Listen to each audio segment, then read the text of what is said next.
A retranca. A minha dúvida era sobre o Oscar individualmente e sobre o quarteto contra um time forte, que vinha com uma série de vitórias grande, um time que tem um padrão de jogo já definido há algum tempo. Então, vou começar pelo Oscar. É o que o Vessone falou. As informações que a gente tinha sobre o Oscar. Jogou na Liga Chinesa a temporada passada muito bem, foi o melhor da Liga Chinesa. O São Paulo avaliava que ele era um jogador que poderia jogar nas 3 posições atrás do centroavante. Eu falava, cara, mas com 33, no Chelsea ele jogava nas 3 posições e tudo mais. E que ele vinha muito bem fisicamente, sem lesão há muito tempo.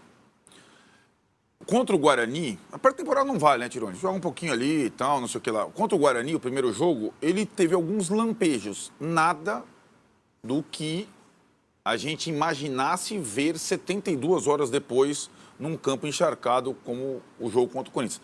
Ele fez um recital. Ele dominou o jogo. Ele parecia o Cueva naquele jogo 4-0 São Paulo contra o Corinthians. Ele determinou o ritmo da partida.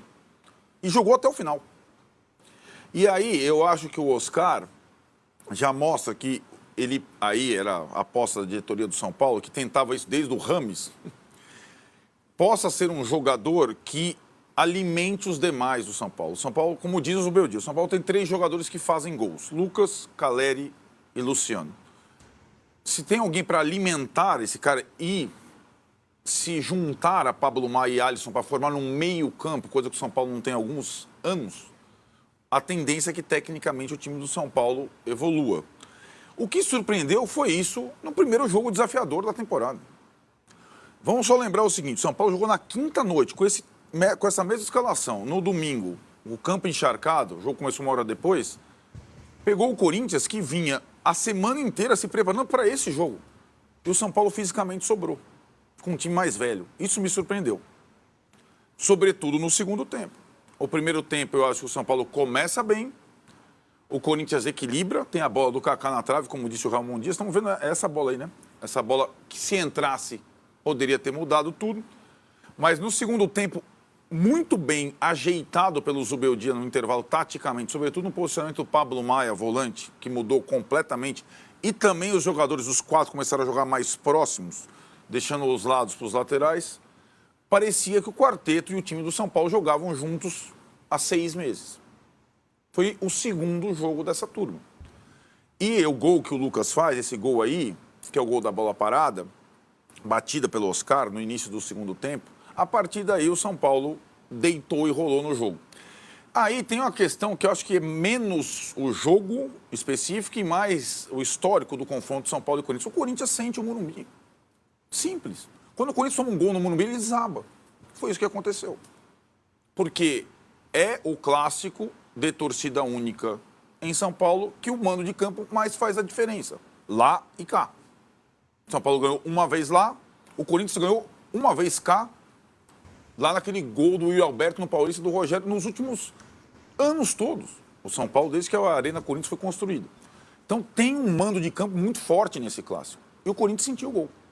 Sentiu o gol e começou a errar tudo. O São Paulo, depois do segundo gol do Oscar, ótima jogada do Luciano, poderia ter feito 3, 4 e tal. E o Martínez acertou um pombo, colocou em tese o Corinthians no jogo, mas na saída o Lucas faz o gol individual e acaba com o jogo de uma vez.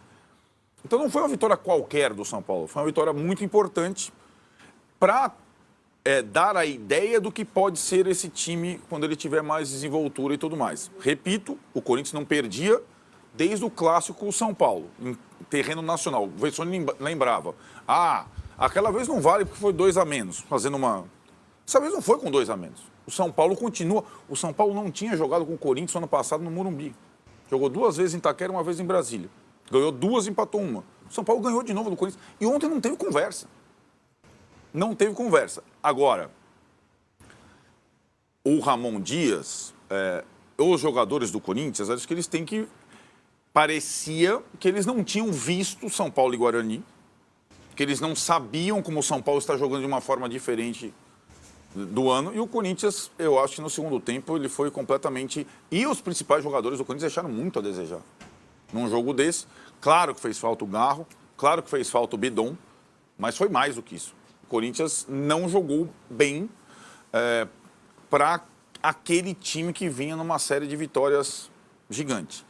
Foi um final de semana inesquecível para o São Paulino, sobretudo pelos 2 jogos contra o rival. Você falava, a gente ficava brincando aqui, Bulara, qual o jogo você escolhe vencer? Se você tiver uma opção, a Copinha ou o jogo principal. O São Paulo ganhou os 2, não é comum isso. O São Paulo também teve uma semana encantada na mesma época, no ano passado. Ganhou do Corinthians Itaquera, quebrou o tabu, ganhou do Palmeiras 3 dias depois na Supercopa em Belo Horizonte. Não quer dizer nada para a temporada, nada eu não digo. Mas quer dizer pouco para a temporada. A galera esquece depois, é lá no começo do ano.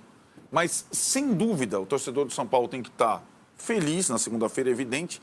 E é um prenúncio de uma formação que pode dar muito certo, se bem treinada, e com um acréscimo de qualidade que faltou muito ao São Paulo ano passado, nos momentos mais decisivos, né? O Oscar muda o tipo de jogo do São Paulo, né? E ele mostra que a gente não sabia, vimos ele em campo, num jogo desafiador, que ele tecnicamente ainda sobra, numa posição que é rara para o futebol brasileiro, né? O Dorival estava lá assistindo, já estou arrepiado, porque a seleção brasileira de jogador, a gente fala, nenhum jogador do Palmeiras tem que ir para a seleção, nenhum jogador do Corinthians, nenhum jogador do São Paulo. No futebol brasileiro, meia criador, ou é o Matheus Pereira, que o Palmeiras quer contratar, ou é gringo. Não tem armador. O Alan Patrick, que é veterano, é uma posição difícil de encontrar. E o São Paulo agora tem um jogador dessa posição, o que não significa, isso acho que é a precipitação de todo mundo quando ele foi contratado. Tem que tirar o Luciano do time. Não. E o Zubeldia, mais uma vez, para soltar a bola para vocês, antes, quando o Zubeldia assumiu, era Lucas não pode jogar junto com o Luciano. Luciano tira espaço do Lucas. Foi a melhor coisa do São Paulo ano passado, Lucas e Luciano. Agora vem os caras, não, tem que tirar o Luciano. Não necessariamente. O gol do São Paulo, Caleri pressiona, Luciano serve Oscar gol. O terceiro gol, os 4 jogadores trabalham na área central do campo. Luciano para Oscar, Oscar para Lucas, Lucas para Caleri, Caleri para Lucas. Isso não existia no ano passado. Era um time espaçado, porque não tinha um talento no meio de campo. Agora tem.